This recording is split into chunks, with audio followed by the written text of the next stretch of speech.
నా ఈ చిన్న కుటీరానికి నీకు ఎల్లప్పుడూ స్వాగతం. ఈ కుటీరం ఎంతో జీర్ణ స్థితిలో ఉంది.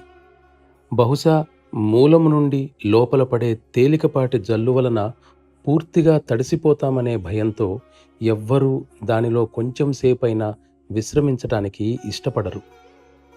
ఇక్కడ దైవానుగ్రహం వల్ల గురువర్యుల శక్తి మాత్రమే అంతటా పనిచేస్తోంది. దానివల్ల హాని జరగటానికి ఎటువంటి అవకాశమూ లేదు.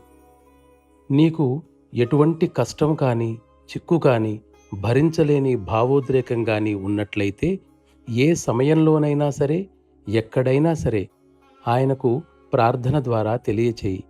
అది తక్షణమే పోతుంది. అది నాకు తెలుస్తోందో లేదోనని చింతించవద్దు. నీ ఉద్దేశం ఏదో విధంగా నెరవేరుతుంది.